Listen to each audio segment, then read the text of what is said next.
Greetings. Welcome to my channel. Sequential Geek welcomes you. My subscriber contest is underway. So for all of you new to this channel, first of all, thanks for swinging by, giving me a chance. I have a contest going on in appreciation for my 420 subscribers that I've accumulated. Thank you very much for your time swinging by. If y'all are interested in playing, you have to be a subscriber and at least 18 years of age to play. The details are below. There were 2 deals to win. Deal 2 was like a Price is Right. You had to guess the total for all these auctions without going over. I had 1 entry for that, and the number is thus far, from what I've accumulated so far for how all the auctions have turned out, it's definitely under the total auction amount. There's still 1 auction remaining. So PZ won. Congratulations. Woo, PZ! PghZombie is the winner of Deal 2. Holla, you won $10 and an opportunity to get 3 of the 10 hardcovers that I have listed as well. You and the winner of Deal number 1 will have an opportunity to win a CGC 9.8 slab. Ooh, wow, what do you know? So Deal 1's remaining. The expiration date for Deal 1 is when that last auction for Deal 2 ends. But that last auction, that starts on September 8th. So there's plenty of time. I got 95 questions for Deal 1. Whoever answers the most wins $10. And you get 3 of the remaining hardcovers that PZ hasn't chosen. Check it out. Let me know what you think. Send me your feedback and or the answers to the 95 questions from Deal 1 to my email address, which is geeksequential@gmail.com. Your feedback is appreciated. Even Jerry the Jitterbug telling me that this contest was a bad idea. I know where y'all are coming from. So I'm psyched y'all have stopped by for my final 1980s Original Geek OG long box videos. These are the original boxes from the 1980s. Yes, these are all Copper Age goodness. As I stated before, though, back in 2005, at the end of my second era of collecting, I have already removed the comics out here that I thought were like first issues, stuff that I thought were rare, keys and such. So I rebagged and boarded them and put them in separate short boxes. So the 11 that I originally had got compressed to 7, and I'm doing a video on each one. And this is the last one. OG, my Original Geek long box number 7. Let's get this Copper Age goodness underway, shall we? Elvis Costello. Comicvine.com and comics.org. That's where I get my synapses and the glory of the backstory 411. I love to read details. Sword of the Atom, 1983. Gil Kane pencils, Jan Sternan story. Ray Palmer gets separated from his love, Jean Loring, temporary separation, so he heads to Amazon. Yep, he gets out of town, heads to the Amazon to find a piece of white dwarf matter. He believes that white dwarf matter crashed in the Amazon. Well, his plane crashes. Ray Palmer, stranded in the Amazon. He's stuck at 6 inches tall and discovers a race of tiny people. They live in the Amazon, and they're yellow. First appearance in the first issue of some of those tiny little yellow people of the Amazon, like Princess Lathwin. Gil Kane art, 1983.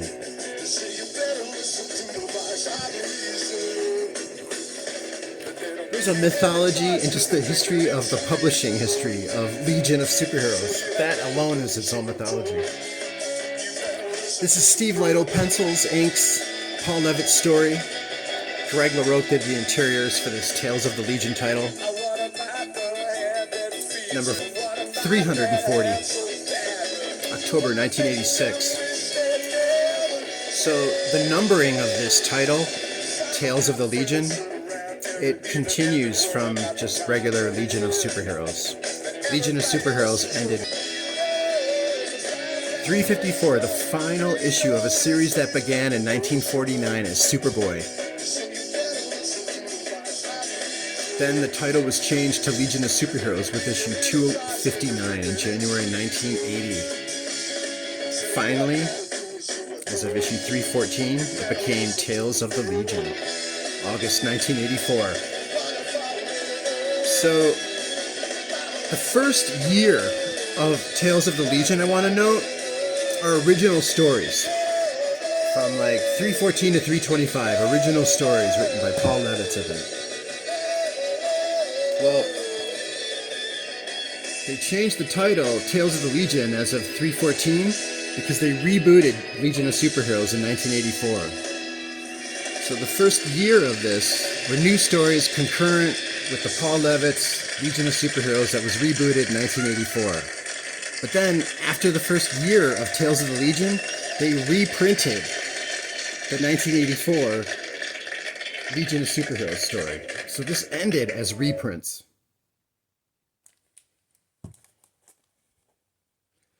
Teen Titans Spotlight on Starfire, September 1986. I need you to hurry up now, cause I can't wait much longer. I know I got to be right now. George Perez did the cover and the artwork for issue 1. Two-part Starfire story. That's how long I've been on ya. I need you right now. Dennis Cohen did this cover. Dick Giordano inks. Let's get lost tonight. You could be my Black Kate Moss tonight. Play secretary on the Starfire learns boss that she tonight. is not And you don't responsible give a for the fuck death what of they all Father say, right? Mandutu. Awesome, the Christian and Christian Dior. She brings hope to Damn, the they people don't of make 'em like Africa this anymore. being involved I in ask 'cause the I'm not apartheid sure. hell Do of South anybody make Africa. real shit anymore? Bow in the presence of greatness. Cause right now, that has forsaken us. You should be honored by my lateness. That I would even Although show John up to Byrne this did fake the shit. cover, So go ahead, he go only nuts, go scripted ape the shit. thing for Especially in issues my 1 through pastel on my 22. babe shit. Act like you can't tell who made this new gospel, homie. Take 6 and take this, haters. Covers and That don't interiors kill me, illustrated can by only Ron make me Wilson. stronger. I need you to hurry up now, cause I can't wait much longer. 1 through I know I 33, got to be right Ron now, Wilson, 'cause interior I can't pencils. get much wronger. The Man, last I've 3 been waiting all issues night now. are penciled by That's how Paul long Neary. I've been on This ran ya. until 36. I need you right now. So John Byrne wrote the first 22 issues. I don't know if you remember when John Byrne wrote Superman, issue 12. Superman had this lost love. If you made plans in that, Like a tragedy, if God put love me in your story, plans in that, bittersweet. I'm tripping, this drink got me saying a lot, but I know that God put you in front of Well, me. a few years So how earlier, the hell could you we front got on John me? Byrne It's writing 1,000 this views, story it's only about one Ben of me. Grimm. I'm It's tripping, got a I'm little caught up in the flashback. moment, right? Cause it's Louis Vuitton dine night, so we gonna do everything. His the ex-girlfriend kind from like. college, Heard when they he do was a anything for quarterback at Empire Klondike. State University, Well, I do she left anything him when for they were in Klondike. college because she was so And she'll hot. do anything for He the wasn't hot enough limelight. for her. And And we'll she do wanted to go to anything LA when and the become an time's actress. right. So Baby, here he you is making years it. later, and he's worrying about what this girl will think of him. She wants to meet up with him again. He doesn't know what she's up to, what's going on with her. But she ditches him. She ditched him when they were in college, and yet he's worrying about what she thinks. Makes no sense. So he goes to see her. Turns out she had a stroke and she's paralyzed. It's a very sad story about him getting over this girl that he knew from college. I need you right now. August 1983. I need you right now. You know how long I've been on you. Since Prince was on August Apollonia. 1983. Since OJ had isotoners. Don't act like I never told you. Don't act like I told you. Brent Anderson did this Don't cover. act like I told you. Don't act like I told you. Don't act like I told you. He goes to help a mutant. Baby, you're making it. Puppet Master's fucking with his mind. That don't kill me. John Byrne did the cover for issue 1 and issue 7. Cause I can't wait much longer. Alicia Masters, her dad is the Puppet Master, fucking with his head in issue 6 and 7, or 5 and 6. Issue 7, although John Byrne did the cover, it's still Ron Wilson interiors. I need you right now. I need you right Goody now. Two Shoes. Just a one-shot Goody Two Shoes story. He just like flicks the guy under his chin, he pops out of his shoes, and the shoes are what give him his cosmic powers. Super strength, whatever. Since Prince was on Apollonia, since OJ had isotoners. Ron Wilson doing the covers and the interiors. You know how long I've been on you. All the interiors for the first 33 issues. Since OJ had isotoners. For some reason I thought it was Al Milgrom. It's Ron Wilson art. Never troll ya, troll ya, never troll ya, troll ya, never troll ya, troll ya. March 1984. Another head trip. from the puppet master messing with his mind. Now, in issue number 9, an Egyptian slave has Ben Grimm under his telepathic control. Huge deal, issue 10. The Thing and Alicia Masters spend a day in Central Park. The Thing, the Torch, and Mr. Fantastic are whisked away to the Secret Wars planet. This is the issue where it all starts. The first event, right? Marvel Superheroes Secret Wars, written by Jim Shooter. Starts the next month, May 1984. So here we are. The Thing, number 11, May 1984 cover date. First issue of Marvel Superheroes Secret Wars. Why is Ben Grimm off in space? What is this place? Right? Because he goes from being in Central Park to now, when everybody disappeared, into this ring that the Beyonder left in Central Park. Some construction to lure people to inspect it. People got whisked away. Anyone that went near that ring in Central Park disappeared. Where'd they go? Marvel Superheroes Secret Wars. You'll find out once a month for the next year, from May 1984. Fantastic Four 265 is when this came out, I think. Or is that when this issue came out? Anyway, at the beginning of while he's away, you don't know where the hell he is. By issue 12 of The Thing, you got Fantastic Four 265, where She-Hulk joins the Fantastic Four. You don't know why. You have to read these stories now each month to find out. So while She-Hulk is now a new member of the Fantastic Four, The Thing is off-world in this battle world. What's battle world? Well, at this point, you got the second issue of Marvel Superheroes Secret Wars. So you can read that to find out. Right? Amazing Spider-Man 252 came out. He's got a new black suit. At the same time, his Thing is in this new world. Well, what's going on? Marvel Superheroes Secret Wars once again. There's this girl. Her first appearance is, I believe, in issue 12. First appearance of Tariana, issue 12. So he meets her on this Battle World planet, but he decides to stay behind while everybody goes back to Earth at the end of Marvel Superheroes Secret Wars, issue 12. All of this is a simulation. Doom's not even really here. Thing finds out that all these adventures that he's having, this power fantasy fulfillment, it's all in his head. It's created based off his desires, his will.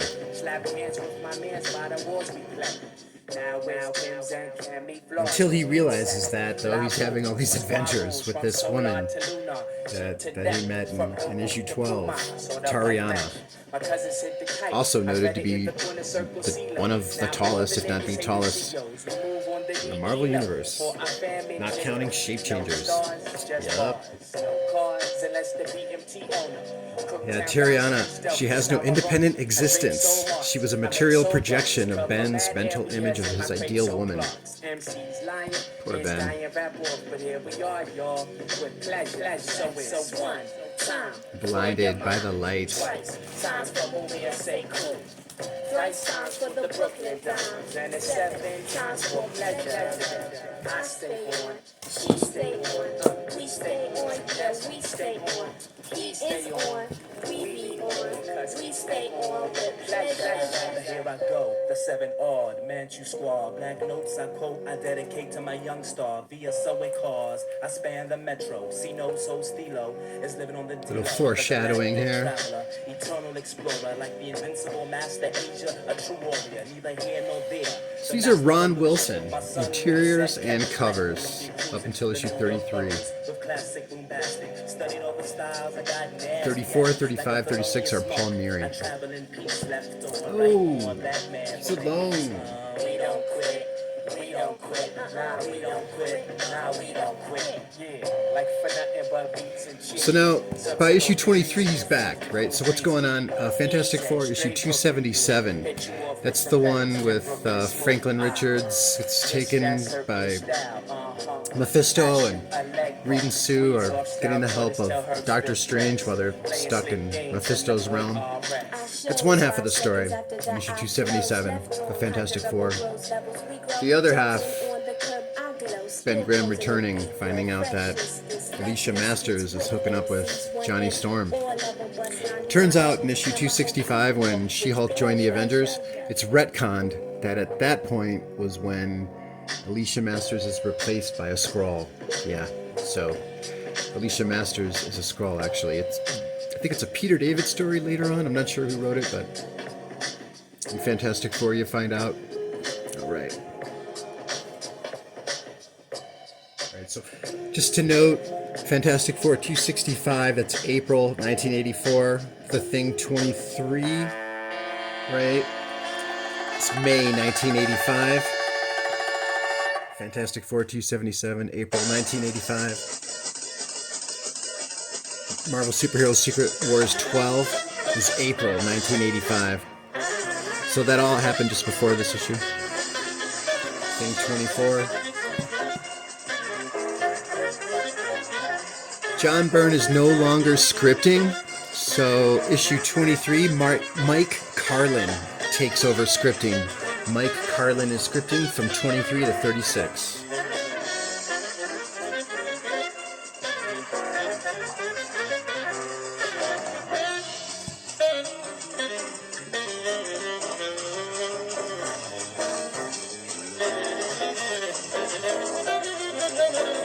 Disney Circus. So now, The Thing 27. We got the first appearance of Sharon Ventura. Sharon Ventura, she actually looks just like that Terriana woman from Battleworld. Her first appearance was Thing 12, so now Thing 27. First appearance of Sharon Ventura. She's like this stunt driver, motorcycle stunt performer. Sharon Ventura was riding with Team America. Team America, they got their name changed to Thunder Riders. The Team America crew, they can combine their psyches and form the Black Marauder. So Sharon would go stunt biking with the Thunder Riders. That's when Thing met her. So the Thing Sharon Ventura romance starts here. The Thing 28. It's kind of cool. Right? October 1985. First appearance not only of Demolition Dunphy, D-Man. This is the first appearance of this guy named Ed Garner. Ed Garner is a shady, sleazy businessman. He started the Unlimited Class Wrestling Federation. The UCWF, Unlimited Class Wrestling Federation.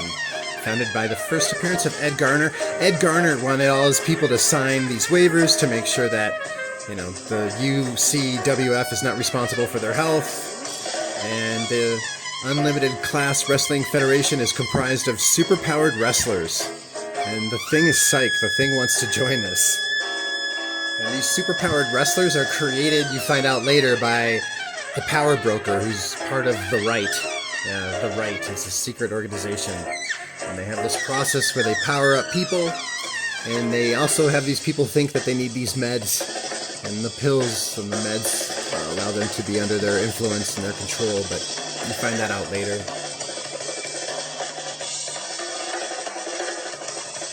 Dennis Dunphy, Demolition Man. He gets this strength augmentation from the Power Brokers process. So Ed Garner wanted D-Man, Demolition Man. Ed Garner wanted Demolition Man to fail. He wanted the Thing to win, but the Thing found out that it was rigged, and the Thing's like, no, I want this all to be legit. Let's make sure that this Unlimited Class Wrestling Federation kicks ass and is the real deal. So the Thing legitimately beats Demolition Man. Alright. Beyond her appearance.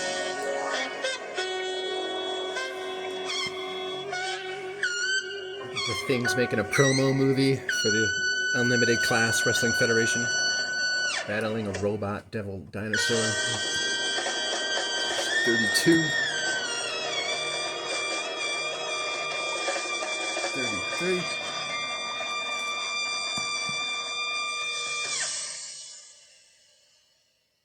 Yeah, the Sphinx. So the Sphinx, he's under the Puppet Master's control, and he's almost going to kill the thing. Puppet Master ends up having the Sphinx remove the crystal that he uses to keep himself alive and crush it. So the Sphinx ends up disintegrating, dies in this issue 34. Issue 33 on the left, it's actually, I think it's the first appearance of Battle Axe. It's a member of this female unlimited class wrestling federation team called the Grapplers. Yeah, female wrestling group. Their original appearance of the Grapplers was in Marvel 2 and 154, but this is a different incarnation. It's still led by Anti-Freeze, though. This evil woman, Anti-Freeze, she's collaborating with Ed Garner of the Unlimited Class Wrestling Federation for this all-female group. Yeah, Anti-Freeze, she used to work for Roxxon. Now she's working for Ed Garner's Unlimited Class Wrestling Federation. This is also the first appearance of Gladiatrix, issue 33.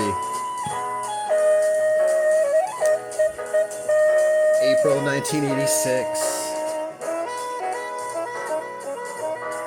Yeah, the Ka-Stone Puppet Master doesn't want him to kill the thing. He just wanted him to beat him up, but then Sphinx wants to kill the thing, so then the Puppet Master has the Sphinx destroy his own Ka-Stone, and the Sphinx is no more.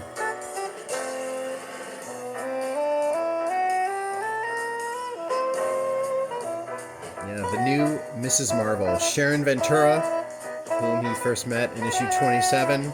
She goes through that power broker, power enhancement process, and for a minute there, I think she gets addicted to the drugs that they make them think that they need to take so they can have influence on their people.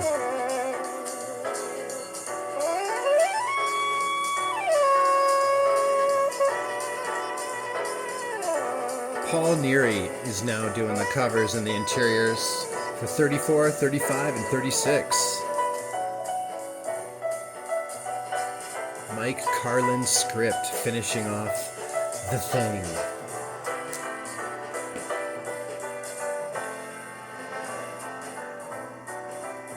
So the power broker employed Dr. Carl Malus to create superpowered wrestlers for his competitors.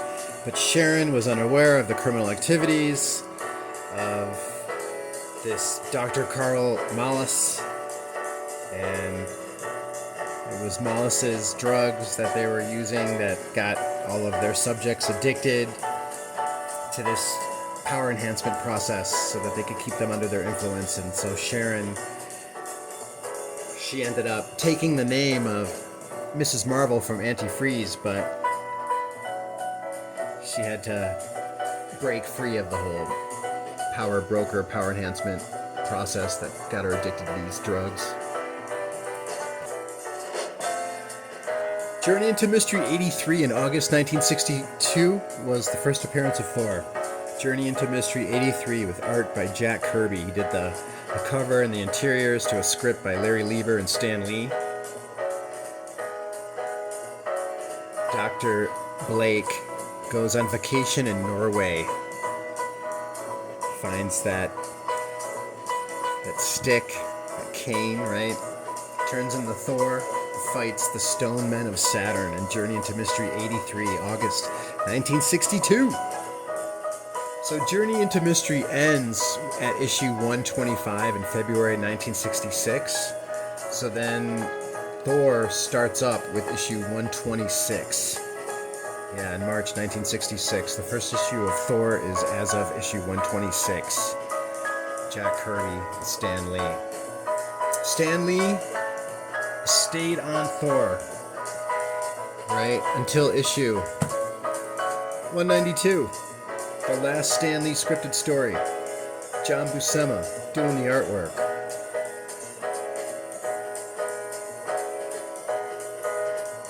I think it was Jerry Conway that took over after Stan Lee, but I'm not sure. Anyway, you've got John Buscema doing the artwork here of Thor versus Durak, the Demolisher. Out of 1971. John Buscema with Frank Giacola inks. Loki is in possession of the majestic, all-powerful Odin ring. So Loki is ruling Asgard, and he has Thor battle Durak. So Thor's getting his ass kicked by this guy Durak. Balder and Nilla go to Thor's aid, and Balder the Brave summons the Silver Surfer to help Thor. Silver Surfer appearance. Great Jack Kirby cover there, right? Thor 251. September 1976.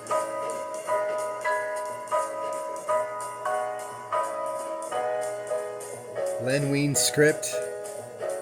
Thor is searching for the missing Odin and believes that he needs to brave the depths of hell to find him. Turns out, Odin wasn't even there. Thor 336, October 1983. Bob Layton did that cover.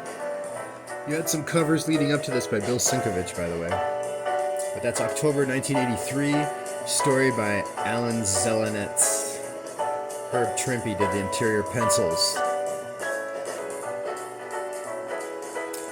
This is a story about how Sif and Thor, they're in their secret identities and they're attending the wedding of Jane Foster and Keith Kincaid. So afterwards, Sif is like, let's go back to Asgard together, but Thor stays. Right after this is when Walt Simonson does his legendary run on Thor in the 80s. Walt Simonson does the art and the writing of Thor from 337, the first appearance of Beta Ray Bill, up until, I think, 282, the 300th issue.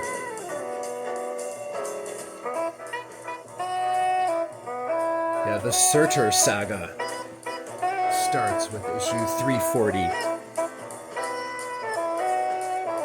And there's a shadowy individual pounding a sword on an anvil, sending this resounding doom sound effects across the page. So it's Surtur, right? It's like the Asgardian version of Hell. Surtur's leading that, and he wants to attack Asgard to fulfill his destiny. Ragnarok.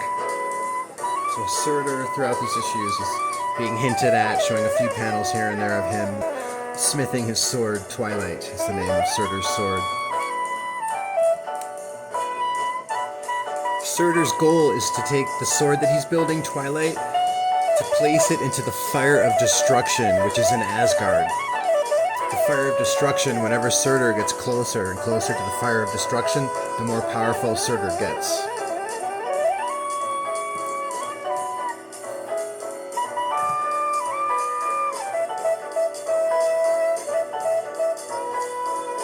I think issue 341 is the first appearance of Malekith. So issue 344, Balder is sent to request the help of Loki, but Malekith already arrived to wean Loki off of Odin's influence. Odin needs help. Odin knows that Surtur is coming for him, so Odin sent Balder to get help, and when Balder went to Loki, Loki was already getting manipulated by Malekith. Or at least he let Malekith think he was.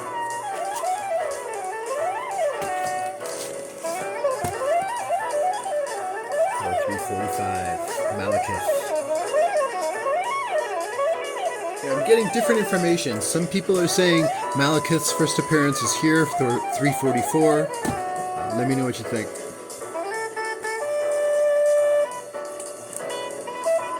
The Dark Elf, Malekith, or 345. Malekith was sent by Surtur. Thor 346.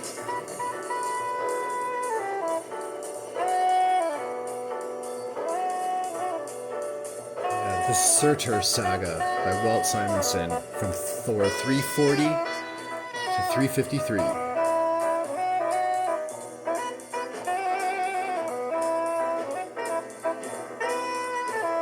348. Thor finds out that Surtur is using Midgard as a stepping stone to reach Asgard. Eventually, King Odin, he gets armed with his Scepter Supreme and fights alongside Thor and Loki.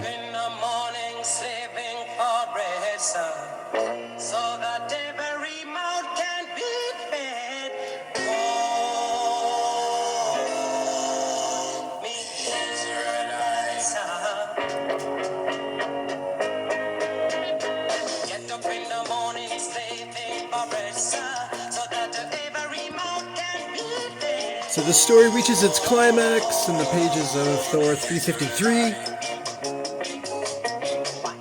And when Surtur places his sword in the fire of destruction, it's Loki that had made it an illusion. So Surtur had jumped the gun without knowing it.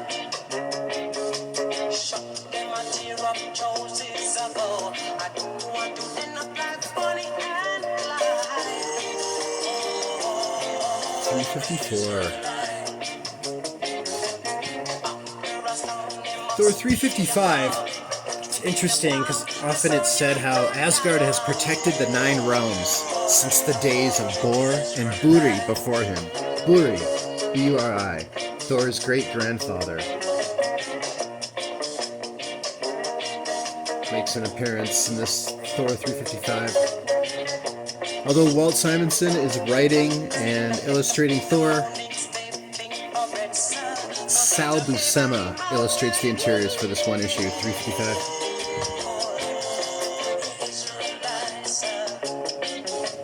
As well, Sal Buscema did the interiors for 355, and Butch Geist does the interiors for 356. Bob Harris story, Bob Layton does the cover. Thor only appears in a phony story told by Hercules to some kids arguing about who is stronger. Awesome story.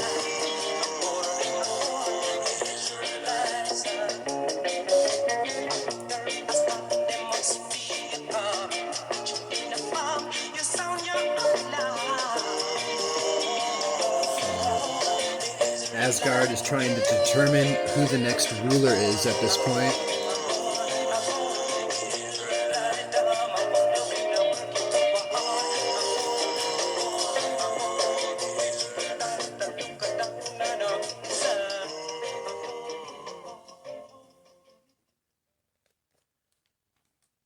So now,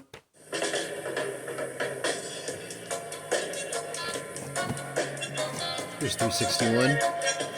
Thor ends up going to hell, right?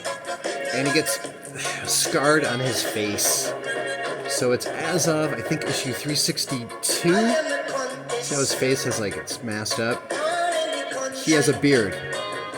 As of 362, Thor grows a beard. Scourge dies in this issue as well. Issue 362. December 1985.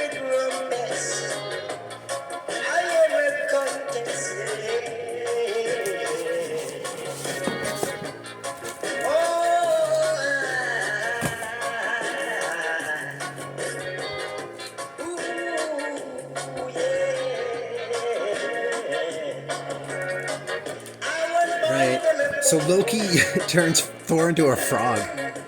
Yep. So Thor is in Central Park, and he joins more of his frog kind in a battle with sinister rats. Awesome. Fucking awesome story. More humor in comics, please.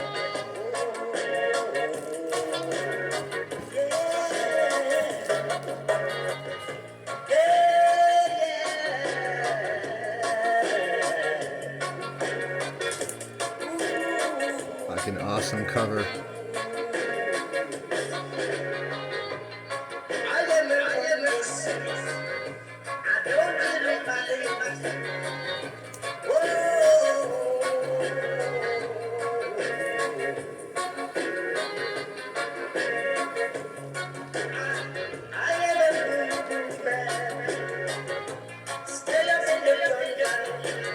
Thor 370, that's actually John Buscema doing the covers and the interiors. Christopher Priest does the story for this one issue. 1875. Thor versus Loki in the 19th century, Texas. Yeah, one-shot story. First appearance of Justice Peace, the time-hopping mercenary hired by the Time Variance Authority. Yeah, Justice Peace. They want him to become the leader of the Temporal Law Enforcement Department. It's Marvel's homage to Judge Dredd. The Time Variance Authority and S.H.I.E.L.D. For people new to comics like Marvel, okay, look, there was a time when people didn't need S.H.I.E.L.D. or some overbearing authority like Time Variance to tell them when they can take a shit, to tell them when they can sneeze, to tell them when they can eat. There was a time when S.H.I.E.L.D. and the Time Variance Authority and all that stuff, that whole concept of having some centralized authority tell everybody what to do, that was not typical Marvel. That was not part of the Marvel universe. That is a new phenomenon of like the past 10, 15 years. Centralizing what all the heroes do to like S.H.I.E.L.D. or bullshit like that. The Time Variance Authority is bullshit. November 1986. Thor gets involved with the Mutant Massacre. Mr. Sinister's Marauders, as of Uncanny X-Men 210, are invading the Morlocks underneath New York City. Thor gets involved. Thor's in the tunnels underneath New York. Although Walter Simonson does this awesome cover, Sal Buscema does the interiors.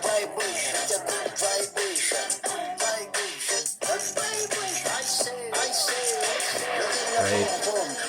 After this, Angel gets his wings amputated by Cameron Hodge, but he uses this event as an excuse. It's in the pages of X Factor. One of the last appearances of the old Angel, basically.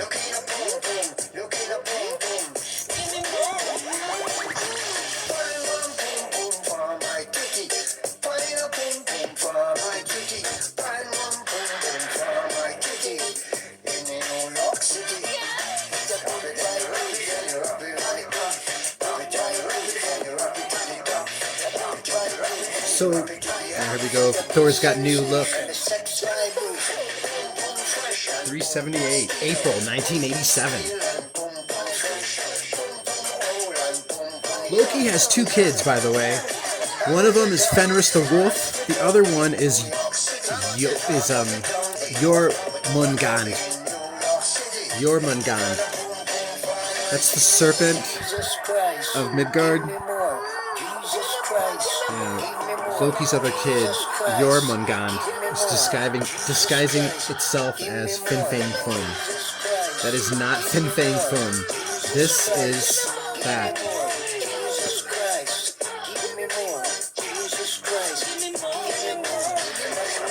Yeah, Loki and this other woman that he had his kids with, this sorceress, Angerboda, they were both descended from frost giants. So Loki's from frost giants, but they have a humanoid appearance. Loki and Angerboda had two kids, Fenris the Wolf and Jormungand. Jormungand, sentient animals.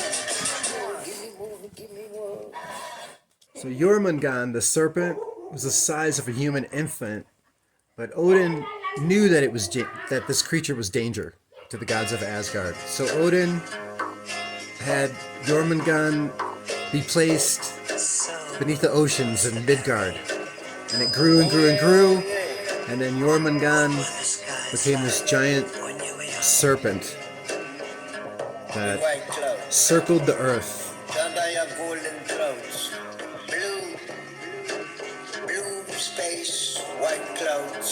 The Midgard serpent prophesies that on the day of Ragnarok, Jormungand, Loki's kid, would kill the god of thunder.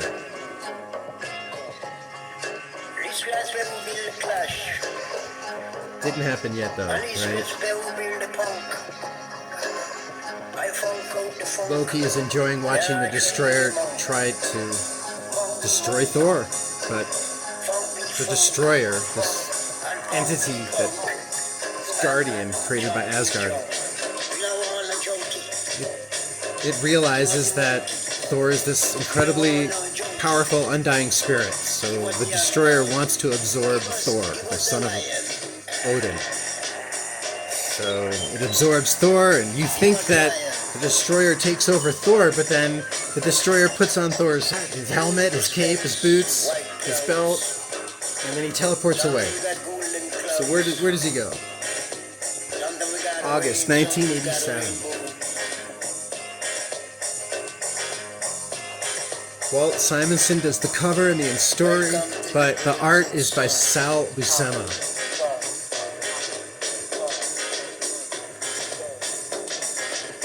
This is the 300th issue of Thor. Thor's first appearance, issue 83 of Journey into Mystery, and then after Journey into Mystery 125, it took off with the name Thor. So Thor, from 126 to its 300th issue, Thor 382. Walt Simonson's last Thor issue.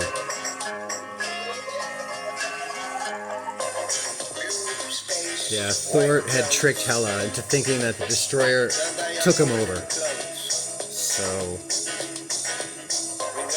Hela revives Thor's body, and then the Destroyer takes it from her, and Thor is now able to return to his own body, and Hela releases Scourge as well from Hell to let Scourge, who died previously, she lets Scourge end up in Valhalla.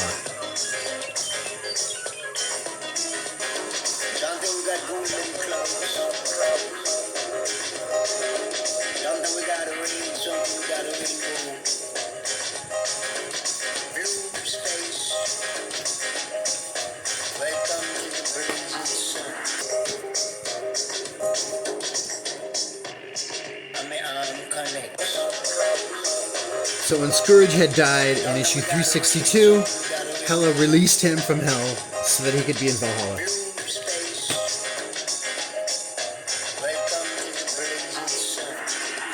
Sal Buscema did the interior artwork.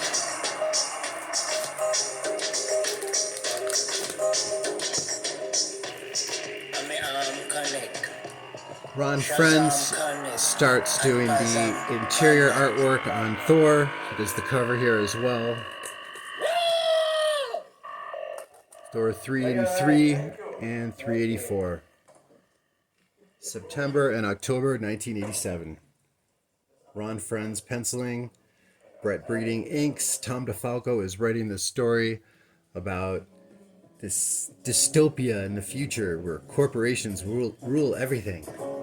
Yeah, Except this one is in the year 2591.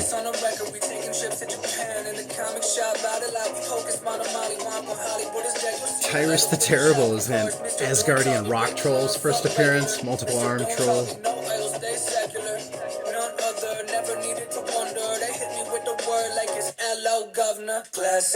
Yo, this is the first appearance of Dargo Couture. Dargo and his wife Sala. So this guy Dargo, right? He's in this dystopian future. Corporations rule everything. He's part of the cult of the Hammer. Yeah, so while Dargo is fighting against Loki and his evil minions, Dargo reaches out and he ends up with this weapon. It's the Hammer of Thor.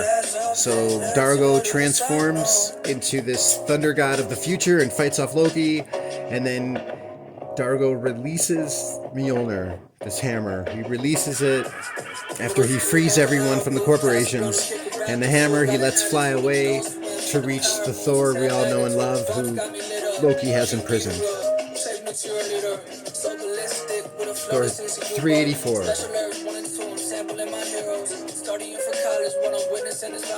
October 1987. Looks like I decided to get one more with the Avengers appearance with Thor 390. Thor altogether ran for 502 issues in that first volume until September 1996.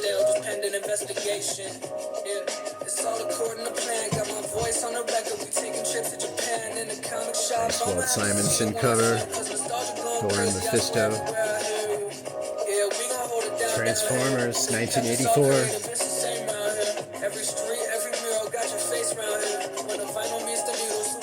So that September 1984 was the first issue. It ran every other month.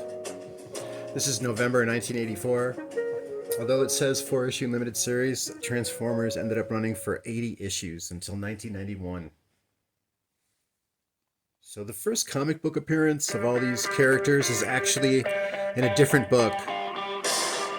Transformers, The Great Car Rally, from January 1984, from Big Looker Storybook. That's the first appearance of these Transformers. It's got a Michael Golden cover. Dazzler is mentioned on the radio in page 11 here, so this is the first tie-in to the main Marvel Universe. Bill Mantlo plot. January 1985. Nick Fury, Dugan, Robbie Robertson, Spider-Man make an appearance, so this is the next Marvel 616 Universe appearance in here. And the Transformers, connecting them. Connecting the Transformers with the Marvel Universe. This takes place before Amazing Spider-Man 258. March 1985.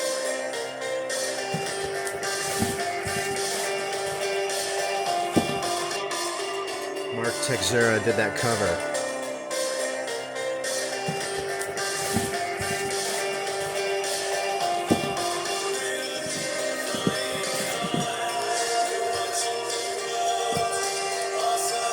Love that painting. M.D. Bright did that painting for issue 5. Just like with Punisher, not a 4-issue limited series. Bam, we got a 5th issue. Except Transformers was ongoing to 80 issues, right? Bob Badansky's doing the scripting now. Alan Cooperberg, interior art. Shockwave. He's taken almost all the Autobots prisoner except for Ratchet. And he also got the Wickety, that stupid character, making the first appearance in the first issue.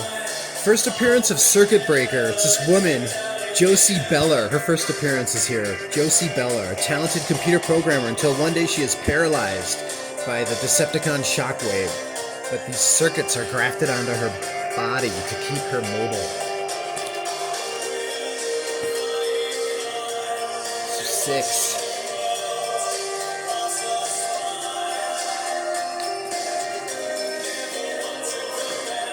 First appearance of the Dinobots. Grimlock, Slag, Sludge, Snarl, and Swoop.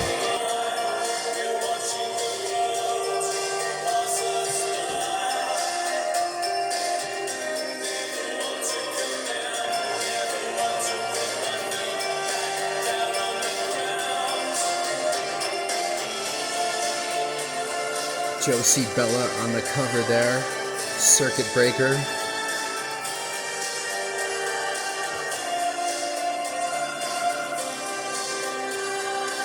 I thought this was her first appearance, but Comic Vine is telling me her first appearance is in issue 5.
Transformers Universe, 1986. Issue 1 there. First published. Cover date September. Bumblebee right there on the first cover. Bruticus is actually on the back. 4-issue guide to all the Autobots and Decepticons, their powers and weaknesses and more.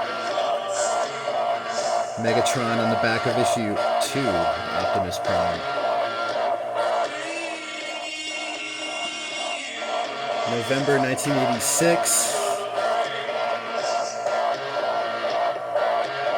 Sludge, Snarl, Slag on the front there. Shockwaves on the back.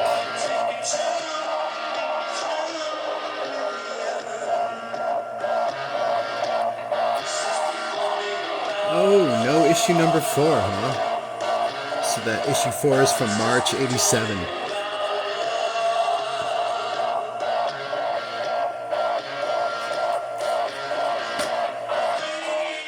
Number 157, Unexpected, out of DC. June 1974, Nick Cardy doing that cover. House of the Executioner.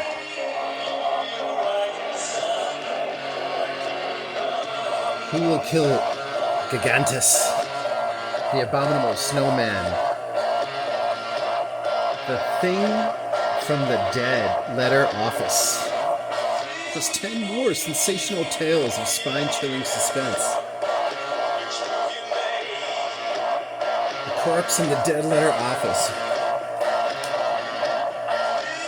Wow. Interesting.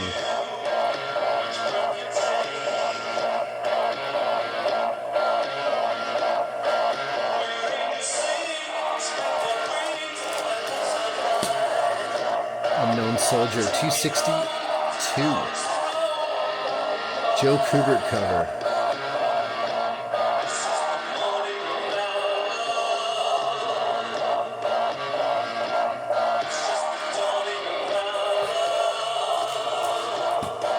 Oh my God, one of the worst television shows ever. I loved this show as a kid. I remember, like, it was almost like after the second season, though, we couldn't stand it. Looking back, though, I mean, it was like, I loved it, though. Everyone was talking about it. The first 2 or 3 seasons were fun. Looking back, trying to watch an old episode of V is nails on the chalkboard.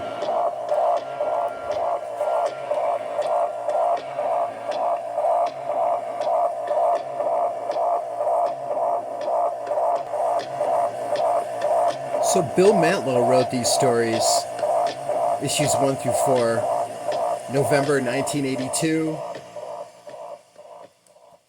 till February 1983. Rick Leonardi pencils.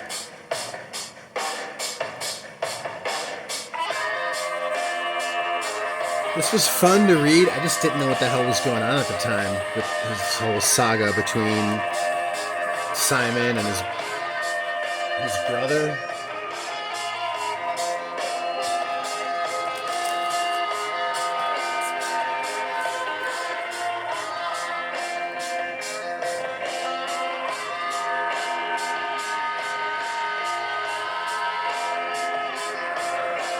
Steve Englehart writing this 12-issue limited series, Vision and the Scarlet Witch.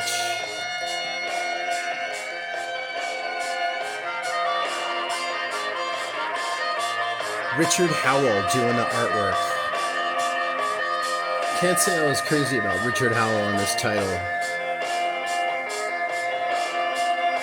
This is the cover that was reproduced in the Vision Disney television show, WandaVision.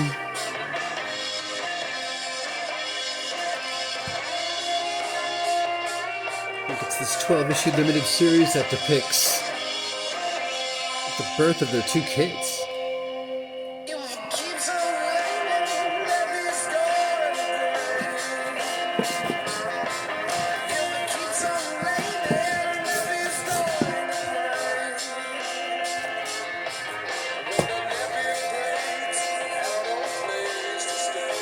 Issue number 5, February 1986, this monthly 12-issue limited series.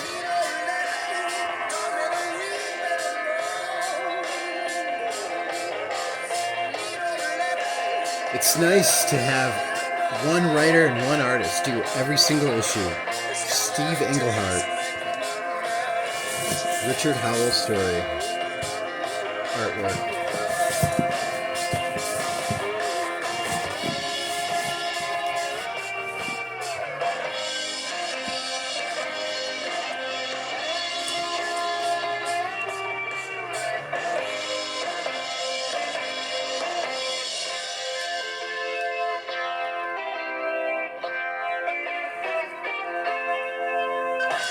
Quicksilver goes mad.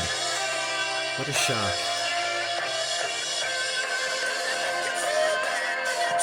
You would think that with the hype, all the pill companies making everybody think they have a mental illness, you would think there would be some story these days from former Marvel about how Quicksilver has to be on meds. I'm surprised they haven't done that yet. August and September 1986. Steve Englehart wrapping up his Vision and Scarlet Witch 12-issue limited series.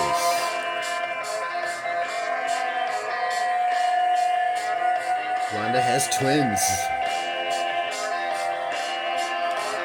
This story is followed up from West Coast Avengers. Pandemonium is sent by Mephisto to get the shards, 5 shards of Mephisto. Wanda used some of those shards to create her kids. Where did those shards come from? Fantastic Four 277. Shout out 666, what's up? Wonder Man number 1. March 1986. Bill Sienkiewicz doing these covers. David Michelini script. It's a bullshit story about him taking a job as a private security guard.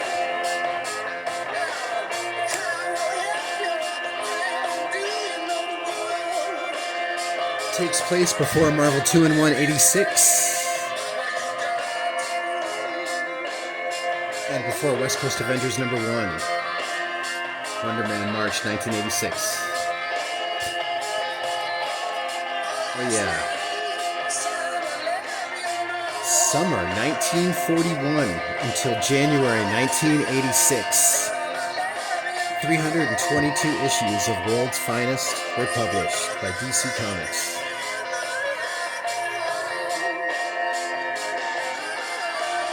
Yeah, issue 323 is the last issue of World's Finest. That was the highest it went.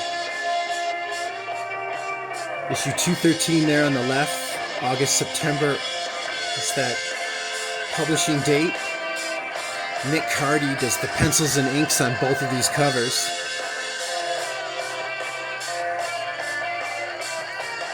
World's Finest 223. 1974, Nick Cardy does this cover.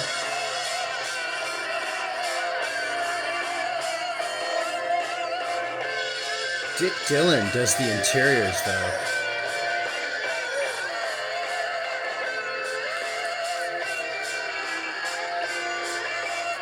World's Finest, number 228, 1975. Nick Cardy doing the pencils still on that nice cover. You have an original story in here, but there's some reprints. Alex Toth illustrates a 12.5-page story at the end of this.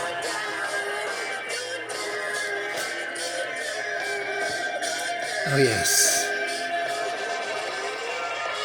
On the left, World's Finest, issue 233, October 1975.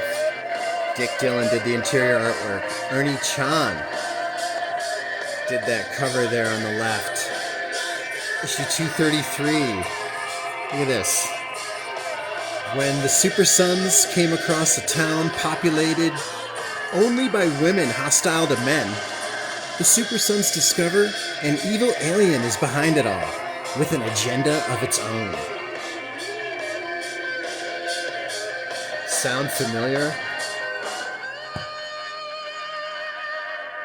World's Finest, issue 234, December 1975. Ernie Chan did this cover as well. President Gerald Ford makes an appearance in this issue here, 234, out of 1975. Bitch, you thirsty, please grab a spray. My crib's lurking, don't die tonight. I just wanna dance with you, baby. Just don't move too fast, I'm too crazy. Man, down, the advocate shade. March 1976 on the left, another Ernie Chan cover. Ernie Chan's doing a lot of these Superman covers in the 70s. I'm a gangster crib, fuck gangster rap. Where the ladies at, where the hoes, where the bitches. Every real nigga know the difference. Ernie Chan doing the covers here, 236, 241, and 242, October and December 1976. Yeah, it is Bob Haney doing the story. I ain't never ran from nothing but the police. I ain't never ran from nothing but the police. From the city, what's skinny, kept strong heat, north side, Long Beach. Issue 275, January 1982, Ross Andrew with Dick Giordano inks on that cover. Paul Cooperberg story, Rich Buckler doing the interiors for the 14-page story, the first story. There's a Zatanna story in there as well.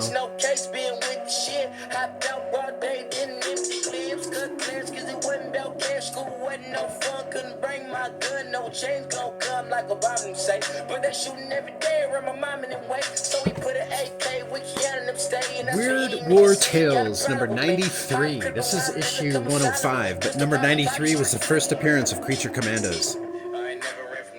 This issue 105 of Weird War Tales is November 1981. Jim Aparo does his cover and inks. 10-page Creature Commando story by J.M. DeMatteis. Fred Carrillo does the interior pencils of that story, but there's another 8-page story by Robert Kanigher. Oh yeah, death is part of that story. A lot of historical figures in these stories here. Commander Hans Ulrich. He's in this story about a concentration camp set during World War II, as well as 10 years later in Brazil. Adolf Hitler appears in that story by Robert Kanigher in here. I ain't never ran from nothing but the police. From the city, what's skinny, kept strong heat, north side. Lots of stories with death as a character. Steve Ditko doing a 6-page story in here.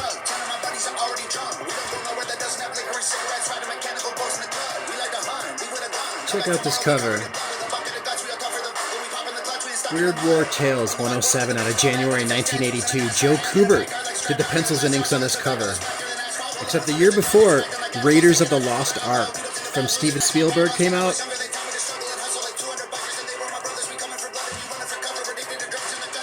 Indiana Jones ripoff. Weird War Tales number 107. A bunch of historical figures in these Weird War Tales stories. Robert E. Lee, some other German officers.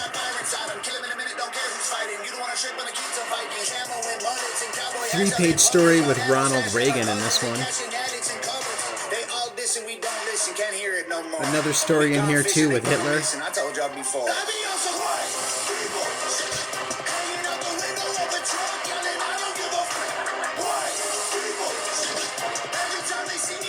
Two of my favorite comics growing up, right here.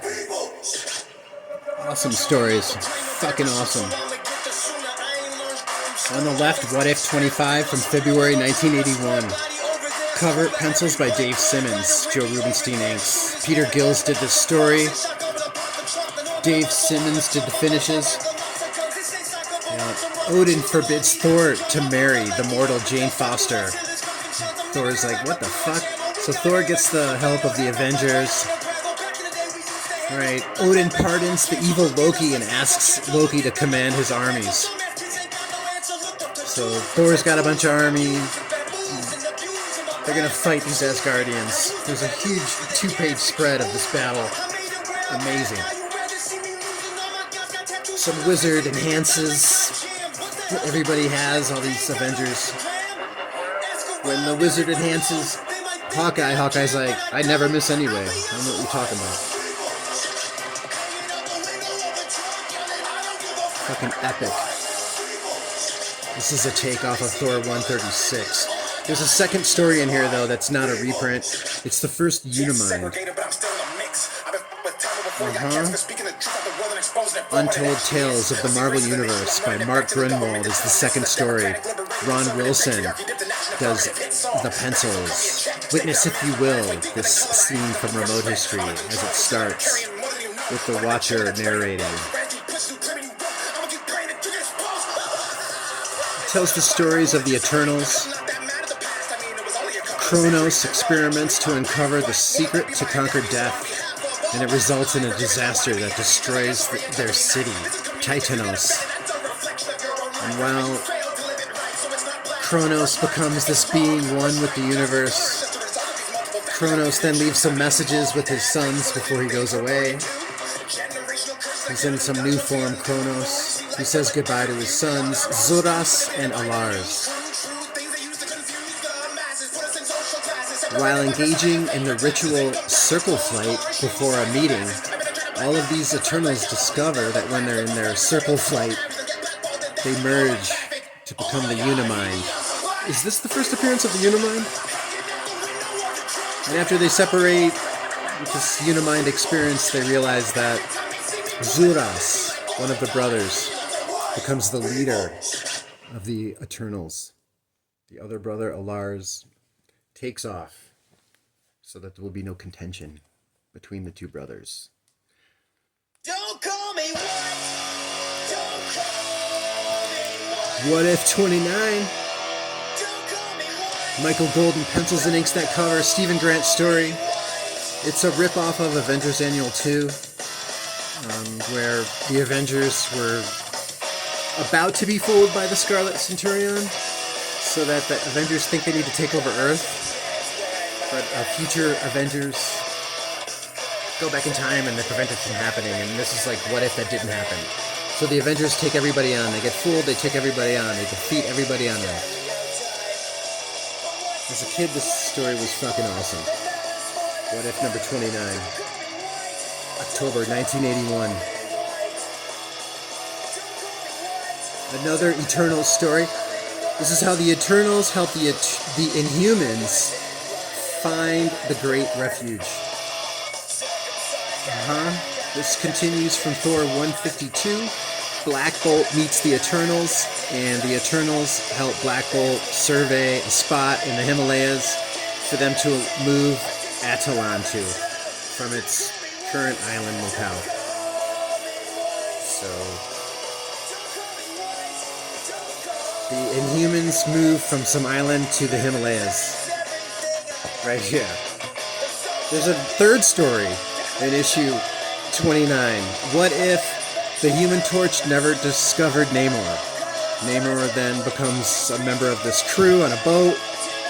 He goes by the name Mr. Smith, and they're on a ship searching for the fabled entrance to the center of Earth.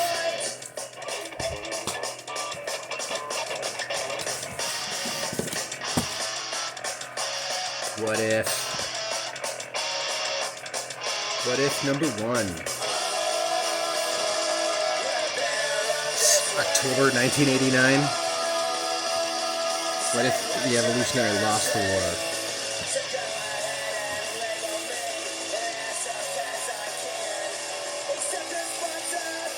This story is crazy. Long story short, Wilson Fisk's son, Rose, becomes Daredevil.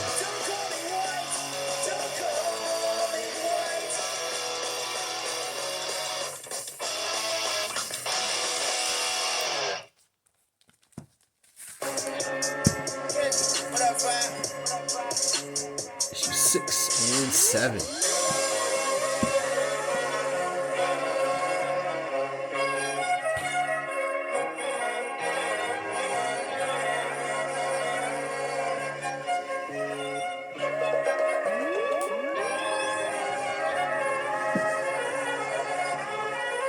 So this is like, what if Sim, right? That demon from Limbo. If him and the Goblin Queen succeeded in sacrificing baby Nathaniel Christopher from Inferno. So they open a permanent gateway between Earth and Limbo. All these people submit to this demonic influence. My way on the highway, and I see traffic coming. And I got news for all these snitches. And although everybody wins, they have to start over on this primeval world, post-Infernal takeover. All these what-ifs have like a dark ending. December 1989, Rob Liefeld pencils his cover, Scott Williams inks. Wolverine's promoted to the director of S.H.I.E.L.D. after the death of Nick Fury. September 1988, John Byrne.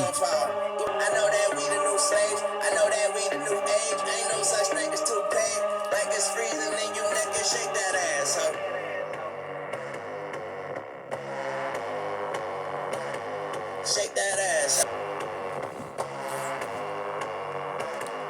When we throw a pool party, we put sharks in the pool. I got bloods in the cut, so don't throw salt in the wound. AK wet niggas up, I don't throw water balloons.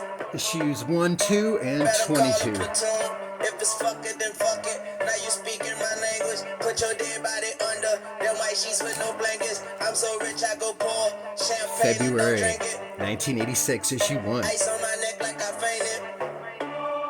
These are the thoughts of the brainless. This follows up after Fantastic Four 286 from January 1986, when it was revealed how in 1976 in X-Men 101, although that showed the first appearance of Jean Grey as the Phoenix, it was actually the Phoenix. What happened in X-Men 101 in 1976 was that they retconned that story. The Phoenix Force had put the original Jean Grey into a cocoon. She's been in a cocoon since 1976. 10 years later, in Fantastic Four, January 1986, she's freed. The original Jean Grey is back. 10 years later, January 1986 of Fantastic Four 286. 1 month later, X Factor number 1. The original X-Men reunite. First appearance of Russell Collins. He later dates Skids, Russell Collins. This girl, she was a Morlock. She had force field she could project. Water damage. Got a second one.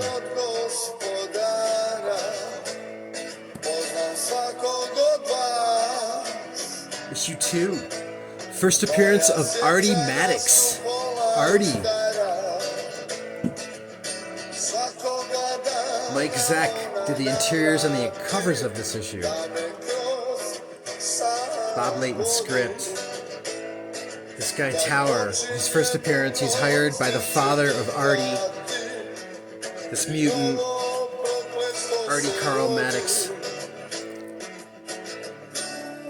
So they're trying to find a cure for his son.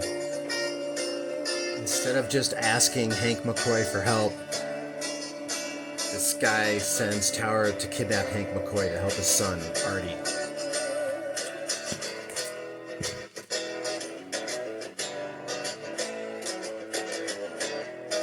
Although this is Artie's first appearance, Leech's first appearance is X-Men 179.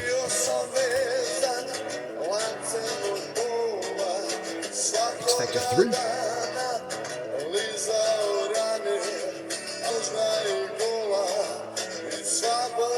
So Bob Layton was scripting up until issue 6. Louise Simonson took over. First appearance of Apocalypse. So Bob Layton is no longer writing, Louise Simonson is. So Ron Frenz does the covers for issues 1 through 7.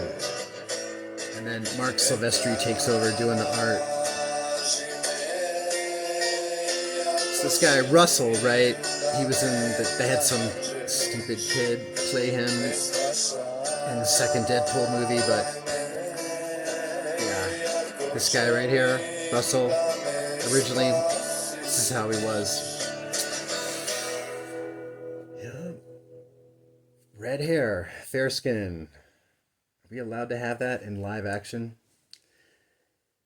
Because he could produce fire and it would get out of control sometimes, it was kind of hard for him to have relationships. So this woman, Skid, she could have force fields.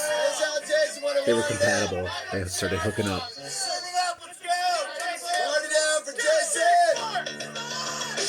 So Mark Silvestri's doing art as of issue 8.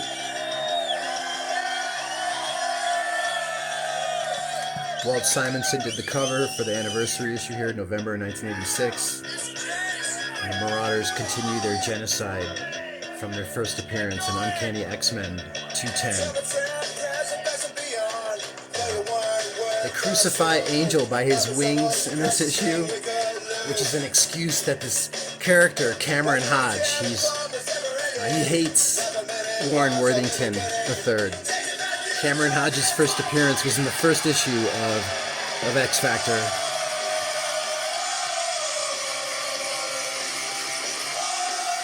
Cameron Hodge uses the whole hospitalization of Angel as an excuse to amputate Angel's wings, and he lies to Angel and says it was because of the Morlocks. But Cameron Hodge amputates Warren Worthington's wings this issue here. X Factor 11, first appearance of War, one of the Horsemen of Apocalypse, Kyros. So this guy, he was in an iron lung, he was paralyzed, but he was a mutant. So Apocalypse frees him from being paralyzed, living in this iron lung, and allows this guy Kyros to use his mutant ability, which is he can create explosions through kinetic energy, typically by clapping his hands together. Kyros, Horseman of War. Plague, that Horseman's first appearance is in Uncanny X-Men 169, by the way.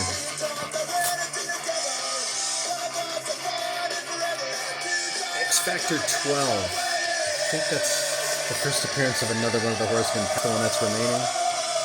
Or Famine.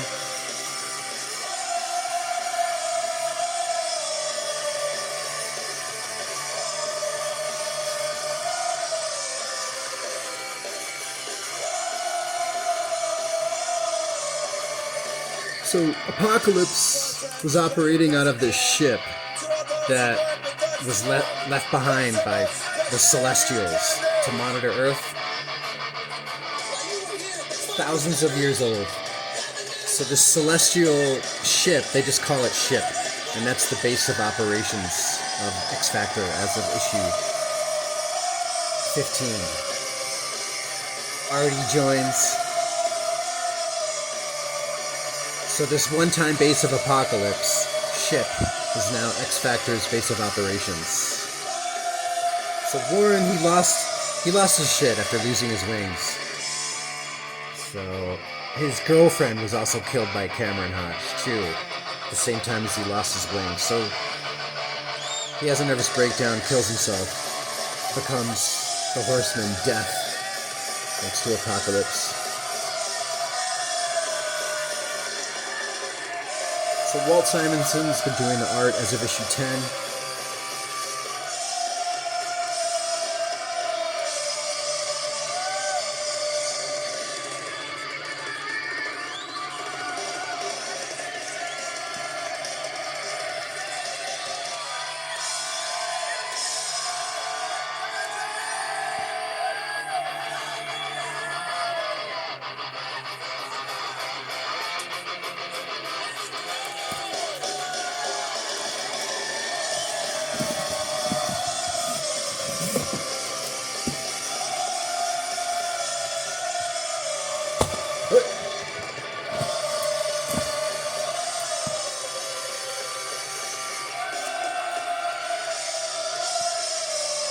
X Factor 20.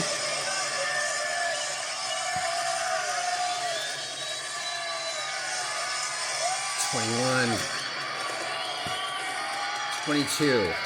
I so much preferred Walt Simonson on Thor than X Factor, but it's alright.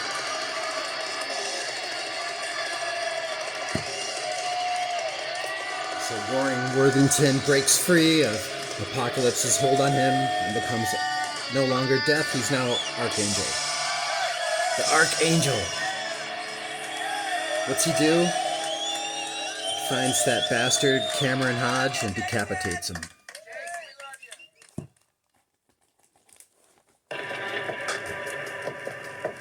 Yeah, on the left there, January 1988, first appearance of Archangel.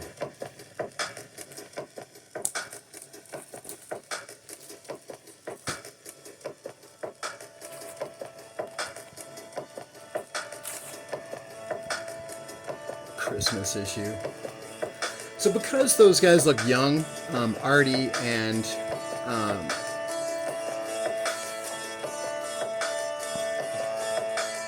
his little friend, whose name I just can't remember right now. Because these two guys look a lot younger, right? Artie and Leach. Cameron Hodge, Cameron Hodge does get decapitated by Archangel Warren Worthington, but before that, he made a deal with Naastor, this demon from Limbo that was collaborating with the Goblin Queen. They need 13 babies that they have to sacrifice to open up this door, this portal from Limbo to Earth. One of the kids that the Goblin Queen wants to use is, Cable as a kid. Effexia's first appearance.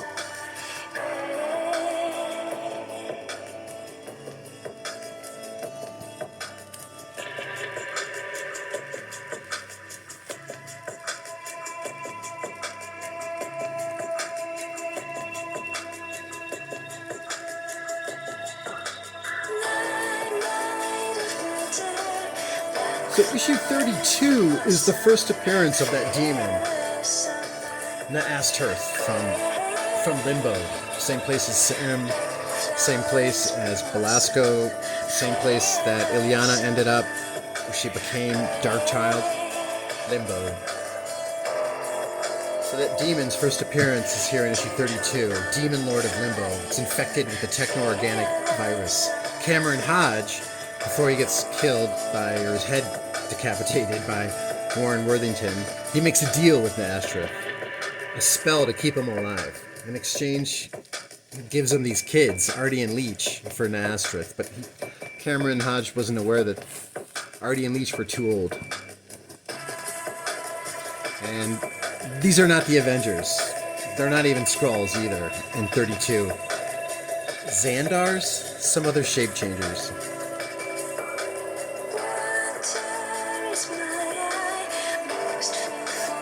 Also, another thing that's interesting to note with the whole Inferno storyline that came out in 1989 is how Ghostbusters 2 came out in June 1989.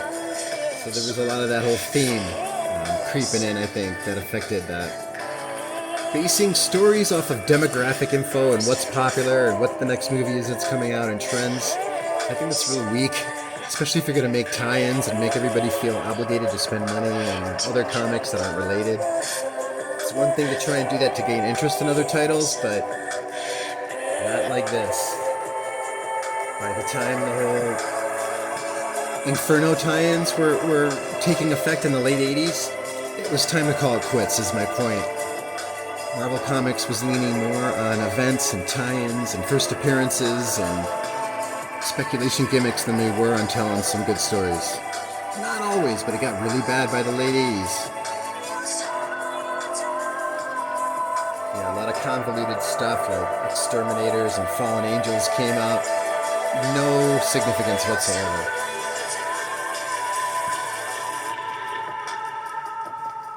So yeah, this is the first time where Jean Grey meets the Goblin Queen. She finds out in this issue that the Goblin Queen is her clone, created by Mr. Sinister. And yeah, so this demon, Naastor, like N-apostrophe Astor. This demon with the techno-organic virus is in Limbo trying to open up a portal to Earth. And the final kid that they want to use is the son of Madeline Pryor and Scott Summers. Baby Cable. First appearance of Baby Cable was Uncanny X-Men 201, I believe.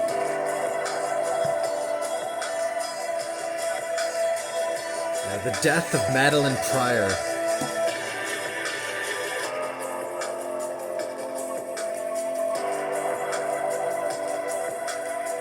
I think it was Uncanny X-Men 168.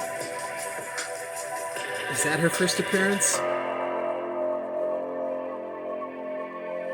So all of this concludes in Uncanny X-Men 242, if I understand correctly. Issue 39 on the left. At first, Scott cannot use his optic blasts on Mr. Sinister. We gotta get this loot up. Where was going, son? Yeah. Rogue attempts to absorb the mind powers of Mr. Sinister, but then Mr. Sinister actually takes full control of Rogue's body instead of her absorbing his powers. That's a cool touch.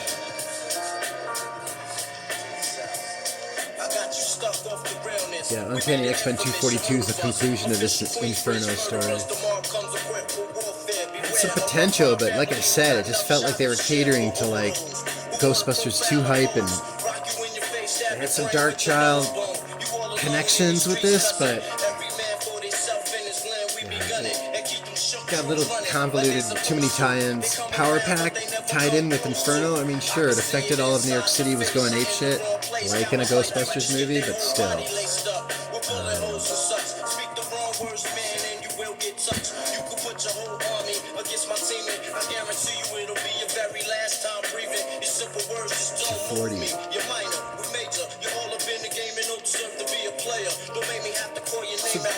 Issue 240, yeah, okay, issue 40 and 41 is really interesting. I think it was Wizard Magazine, or was it in the back pages of X Factor? Yeah, in the like letters column, somewhere they had a promotion. There's a promotion going on. Write a description of a superhero, of a new type of mutant, and if they like it, you win. They'll publish it in X Factor. Somebody won. I don't know if it was actually a real contest or not. Somebody won.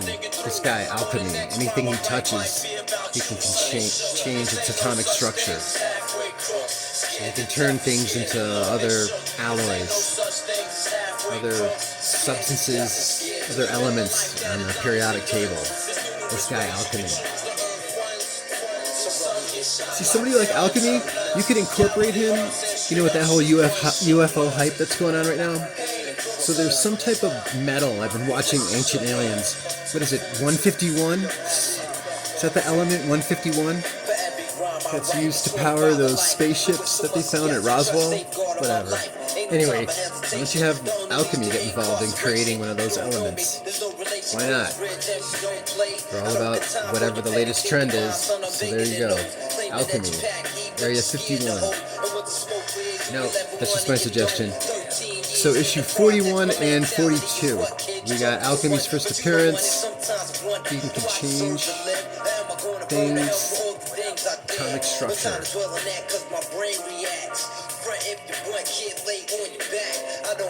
Great idea.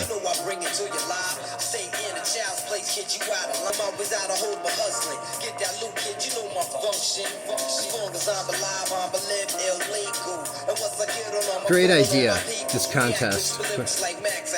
Great promotion. Actually, 71. $1.50 cover price. All new team.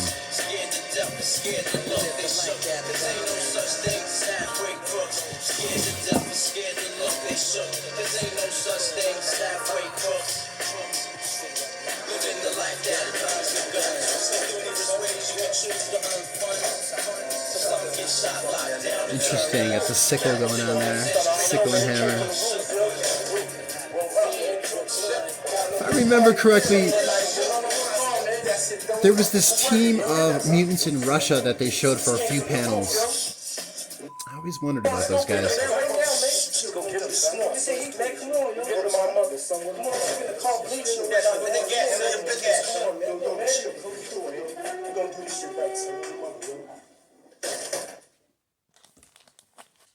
Mic check. John Byrne cover for that Atlantis Attacks. I think John Byrne did the Atlantis Attacks cover for Amazing Spider-Man annual this same year as well.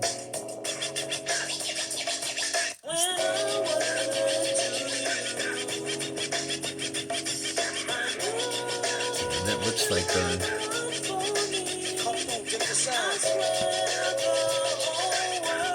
X-Force. Polybagged.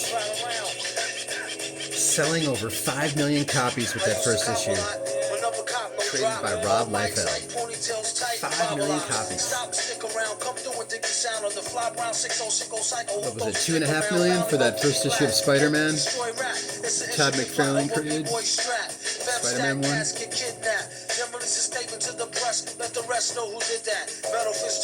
X-Men Annual number 7. December 1983, John Romita cover. Michael Golden did the interior pencils. Fun story, this dude right here. Papupians. Shape-changing race, the Papupians. Mr. Impossible. He's on a scavenger hunt. He needs to collect some shit. One of the things he needs to collect is the X-Men mansion. Excuse me. Yep.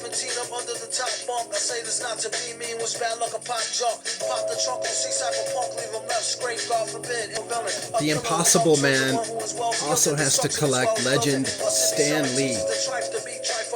And so Impossible Man shows up at the Marvel Comics offices and realized that they had recently moved to a new office up street on 575 Madison Avenue. Learning that, he gets to their new office.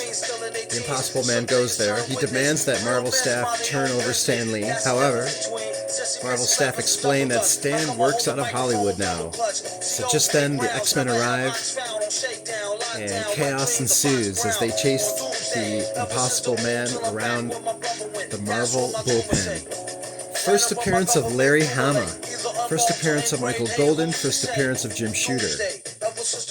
Some of the items that they show that Impossible Man stole is like X-Mansion, Nick Fury's eye patch, Zabu, the saber-toothed tiger, the Fantasticar, the key to Superman's fortress of solitude, the giant penny from the Batcave, the Millennium Falcon, Magneto's helmet, Iron Man's original armor, and a pair of Hulk's purple pants. I took her back to the truck, she was uncool, spitting all out the sunroof, through her missing tooth. But then she has a sexy voice, sound like Jazzy Joyce, so I turned it up faster than a speeding knife, strong enough to please a wife, able to drop to issue 11 there on the left is from 1987, and Al Davis cover and interiors.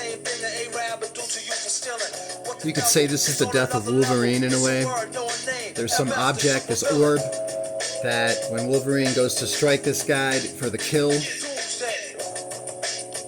right when this guy kills Wolverine, Wolverine had already planned his blood to still project and land on this orb, which then recreates Wolverine from scratch. I think his memory's included, so is it really the death of Wolverine in this issue? No. Issue 13 from 1989. Mike Vosberg cover and interiors. Art Adams cover and interiors, July 1990. Gambit's first appearance. Some would say officially, I guess. X-Men 266 is his official first appearance, maybe? 1990.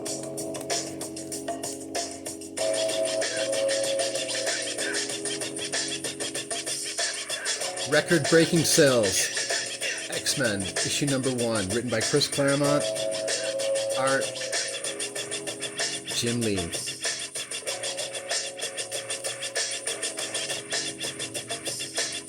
$8.2 million copies sold.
Chris Claremont story, collaborating with Bill Mantlo.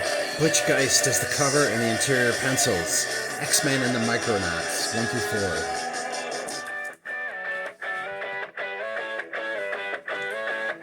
4. January to April 1984.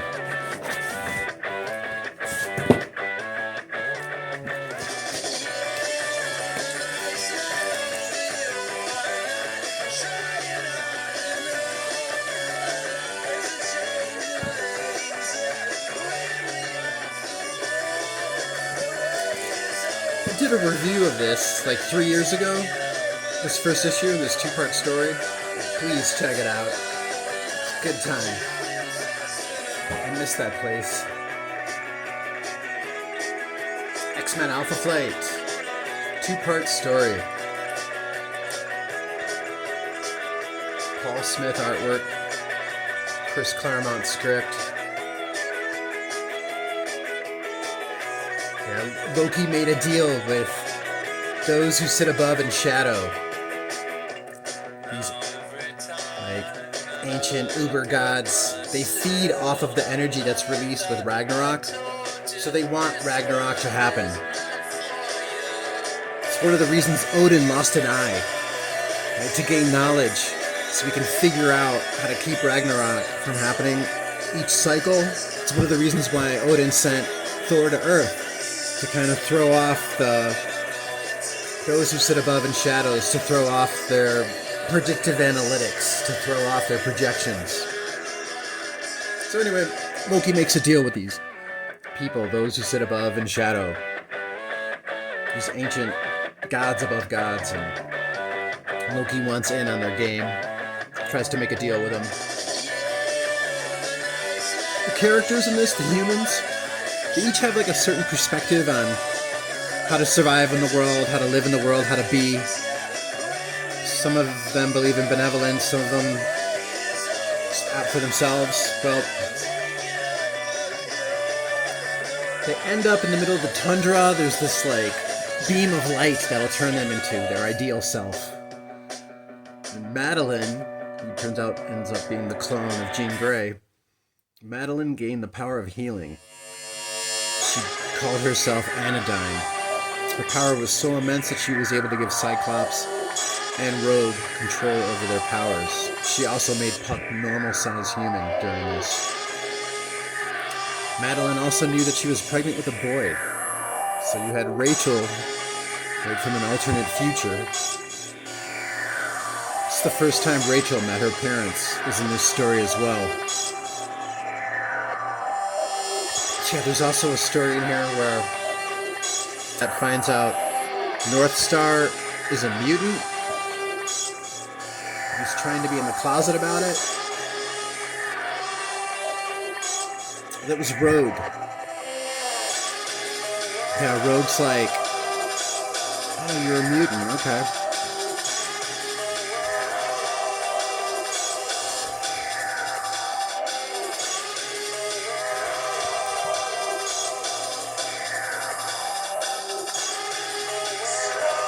So Rachel meets her parents for the first time in that issue. It's a trip how she finds out that her mom is pregnant with a son instead of her.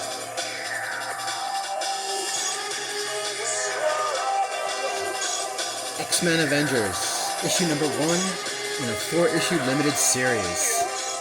There were all these limited series going out, like Mephisto versus X-Men versus the... I think there was an X-Men Fantastic Four limited series as well. All in like 1987. Roger Stern wrote the first 3 issues of this 4-issue limited series. Then Jim Shooter took over with Tom DeFalco.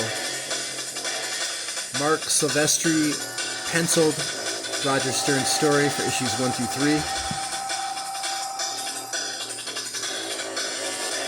3. Yeah, a piece of Asteroid M, where Magneto had his space station, fell on Earth, ended up in Russia. So when Magneto went to go after it, he encounters the Russian superhero team. They're super soldiers. Crimson Dynamo. Last issue, Keith Pollard does the pencils. finishes it up.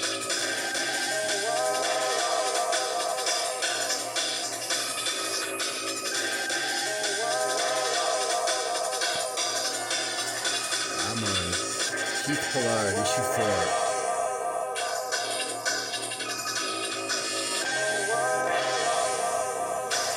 Jim Shooter taking over the story.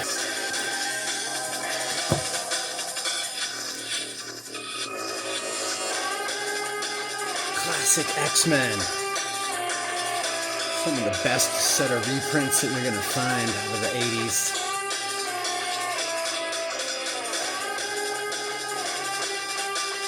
These are reprints from all the X-Men stories that Chris Claremont worked on as of Giant Size X-Men #1 with the new team. Giant Size X-Men 1, and then it takes off at 94. This ran for a total of 110 issues. David Cockrum was doing the art on these stories before John Byrne took over with issue 108.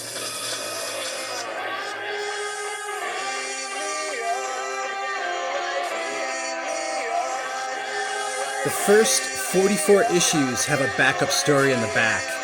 So you have your regular reprint from the 70s, and then an extra, I think, 10-page story. It's like a supplement story that kind of tells what goes on in between the panels. Mostly written by Chris Claremont. Some are written by Ann Nocenti, but they're mostly written by Chris Claremont. They're all drawn by John Bolton. These extra 10, 20-page stories in the back.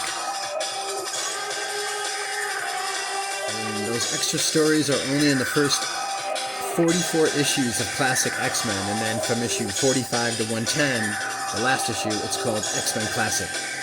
They changed the title.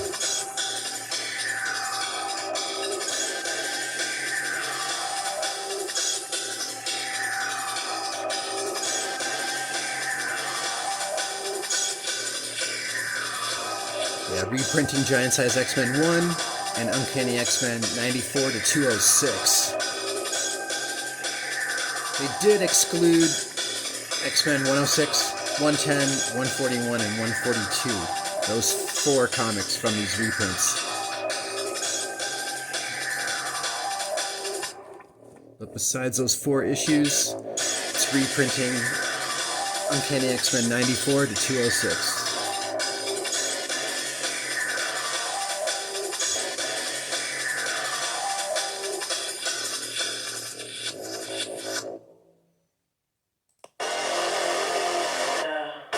Yeah, I know I said it's Arthur Adams doing the cover, and the reason it looks kind of different is because those inks are by P. Craig Russell in some of those covers.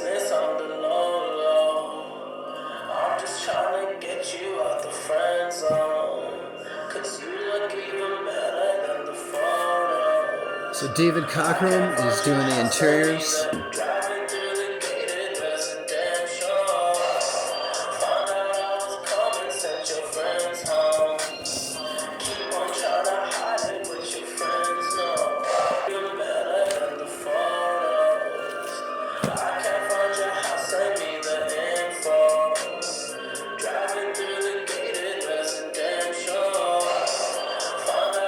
Classic X-Men, #9, reprint of X-Men 101.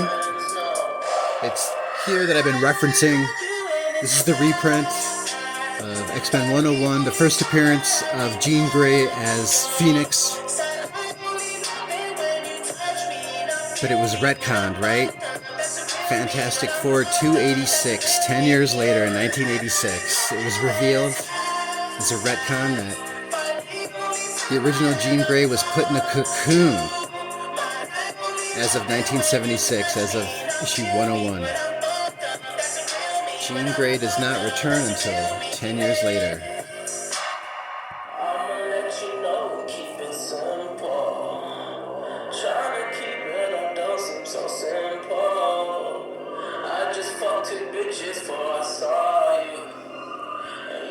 Let's not forget, right? The John Bolton artwork on the back.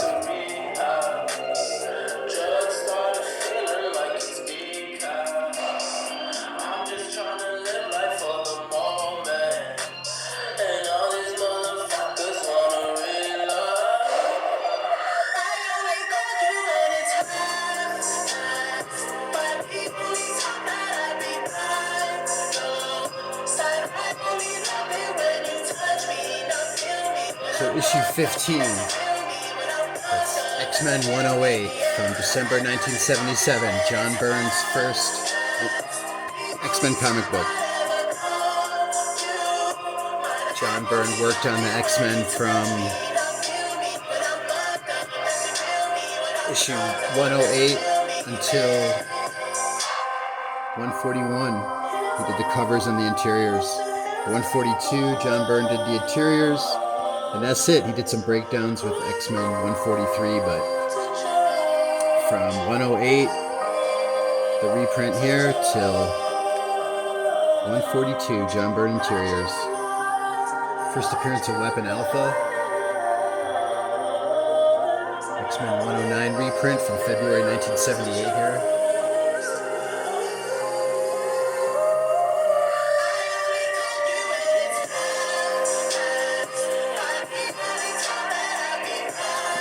The breadcrumbs that were left along the way, here and there, no obligation to the reader. Just teasing us about who the hell this guy is. It's brilliant. Little plot threads dangling that could be tied together at a later date. In an interesting way that has nothing to do with activism, having a trust fund.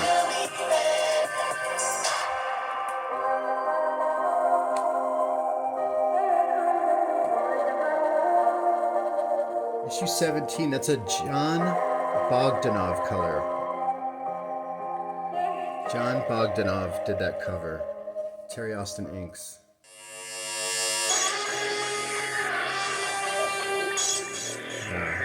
John Bogdanov did that cover with Terry Austin inks out of January 1988. Mesmeril had hypnotized the X-Men to be part of a circus.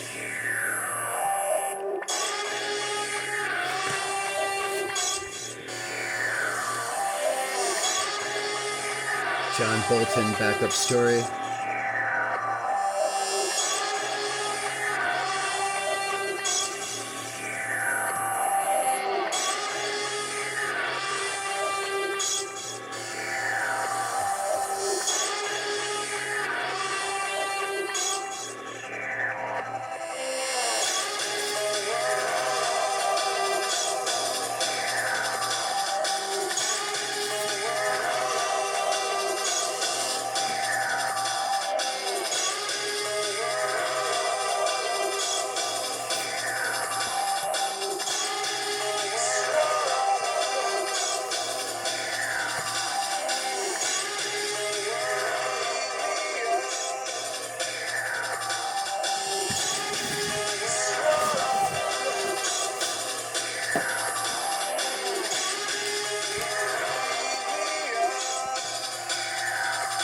Really nice John Bolton artwork on here.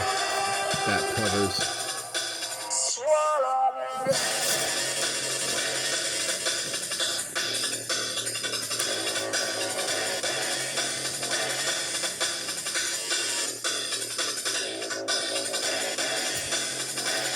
Kirby took over doing the covers from Art Adams.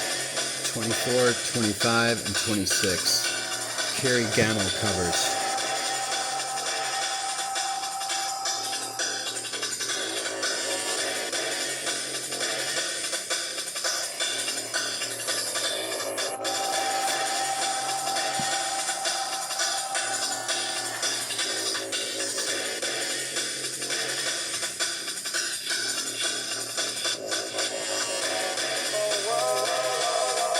I'm thinking what, X-Men 120, 121, first appearance of Alpha Flight.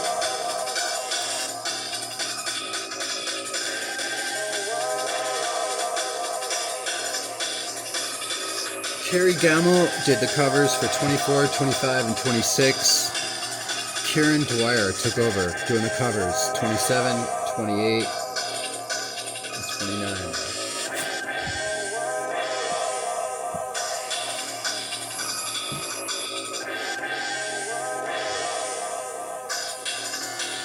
Steve Lytle took over doing the covers. Issue 30. To bring it full circle, right? That first comic I showed was Steve Lytle doing the cover. From Tales of the Legion of Superheroes.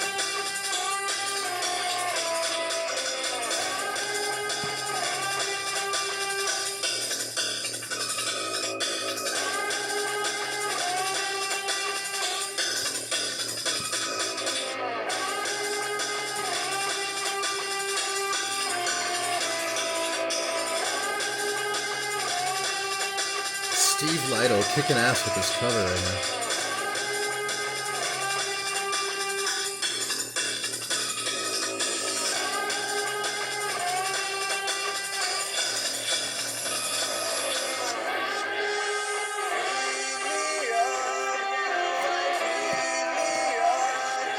Exterminators was some bullshit.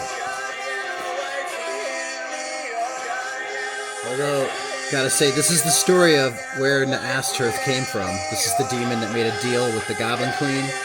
She had to sacrifice a certain number of kids, like 12 or 13 babies. The last one was Cyclops and Madeline Pryor's kid.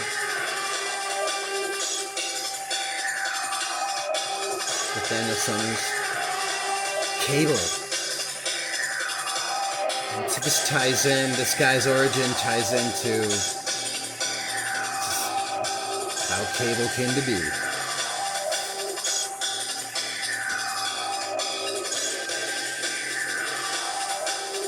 Yeah, issue 1 is the first appearance of Taki Matsuya.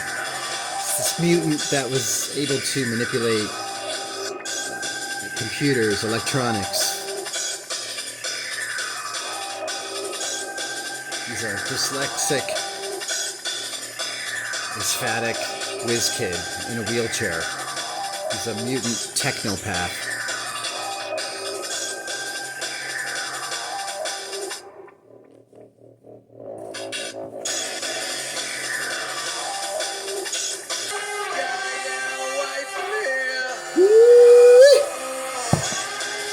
And that's it.